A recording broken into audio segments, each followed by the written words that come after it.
Happy 4th of July, everyone. Today is 250 years of freedom in America. I'm wearing my cute little Paddington. He's got red, white, and blue, and it's all celebratory. But so today, our verses are going to come from Galatians chapter 5, verses 13 to 15. The main one I'm going to use is 13, but then I saw 14 and 15 were pretty cool, so we're going to do all of that. But so obviously, why not talk about freedom? This verse was the verse of the day for today, and I think it's really important that we actually talk about what freedom means. So, it says, "You, my brothers and sisters, were called to be free, but do not use your freedom to indulge the flesh, rather serve one another humbly in love." And then it goes on, 14 and 15 say, "For the entire law is fulfilled in keeping this one command, love your neighbor as yourself. If you bite and devour each other, watch out, or you will be destroyed by each other." We're going to talk about all of that today. But so first we're going to break down the first verse. It says, "You, my brothers and sisters, were called to be free." We were called to be free. We were not called to be left in our chains with no freedom and held back. No, we're supposed to be free. It was a part of God's plan to make us free through Jesus. And I know this looks like it's probably talking spiritually, but I'm going to bring this into spiritually and physically. But first, spiritually, yeah, we weren't called to be locked up forever in our sin. We were called to be free, and that's why we have Jesus. He has given us freedom, and we are free now, and we don't need to take that freedom for granted. Then it says, "But do not use your freedom to indulge the flesh." Don't use your freedom that God has given you and called you to indulge the flesh. We're not here for that, okay? In spiritual or physical. But if we're talking in our spiritual life right now, we're not here to indulge the flesh and do these sinful things in the world. No, we were not called to do that. We are free now, and we are not going to use that freedom from Jesus. He gave his life to give you that freedom, and we are not going to go around and use it for the wrong purposes. It says, rather, serve one another humbly in love. We need to serve each other. And I know in this world we're all like, about ourselves, serve yourself. No, we are not serving ourselves here. We are not here to gratify our flesh. We are here to help others, to serve them humbly in love. We need to be humble. We are not supposed to be proud of ourselves because we did not get our freedom ourselves. Our freedom was paid for by Jesus, and he took that hard of a price for us that we should have done ourselves. So we are not going to use that for something that Jesus is not telling us to use it for. No, it says to serve one another humbly in love. I want to go on to the next verses, and it says, "For the entire law is fulfilled in keeping this one command. Love your neighbor as yourself." I know that sounds hard. We have these people in this world. Our neighbors in this verse are literally everyone. It's not just your little neighbor. It's not just a select few people that you want to love that's easy. No, it's literally everyone. Love your neighbor as yourself, or love everyone as yourself.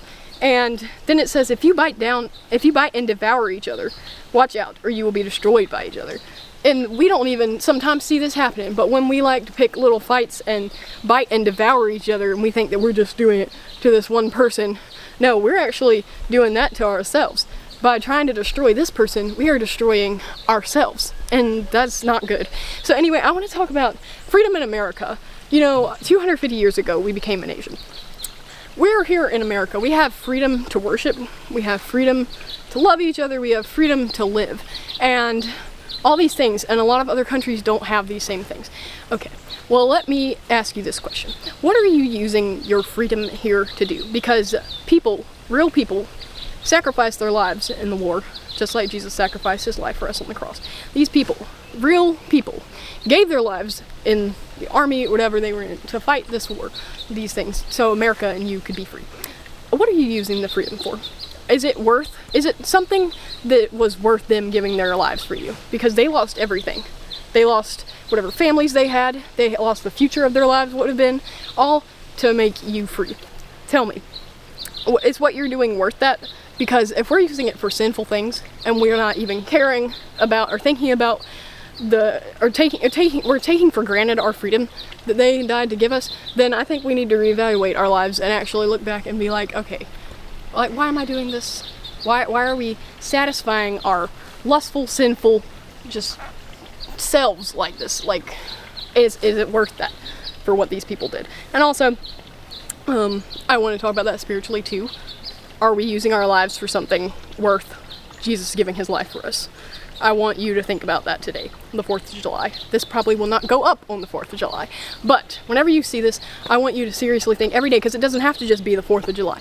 We have freedom all the year round, and are we actually using our lives for something important? Something that Jesus can be proud of us for. He loves us no matter what but don't you want to make Jesus proud? Like, he gave everything, took the pain for you, and now you are free because you were called to be free, but you're called to be free for other purposes than what you might be doing in the world sometimes. Some of the things that we get so caught up in are probably not worth Jesus giving his whole life for us like that. And also, this verse 15 where it says, if you bite and devour each other, watch out or you will be destroyed by each other. I think that just makes me think of war. And it might not be official wars going on in the world that you can think of. It can be that, but it can also be war between you and another person, or you and a group of people, like just something that you don't like and that you're fighting against. I think we just need to stop. Like, wars, why are we even fighting? I mean, seriously, we need to talk about these things. We can't just go on devouring each other and then be destroying ourselves at the same time. Where is that going to get us? No, we need to honor Jesus with our lives. And Jesus is not calling for us to fight each other. No, we're supposed to be together fighting against the enemy. That is the point, is spiritual warfare. We are in a spiritual war, and that's the only war that we need to be focusing on. It's something, if we are held back or chained spiritually, fight the war. If you are fighting someone else just because you don't like them, or because they cause you trouble or whatever, or you're mad at them and you have these grudges, or these countries in the world that are fighting over power, like, can we refocus our focus in life and remember that we are in one important spiritual war? We're not supposed to be fighting against each other. We're with Jesus on his team all together as children of God, and we're fighting the enemy, the devil. And until that war ends, yeah, we'll still have this war, but I want us to focus on living life worth someone dying for.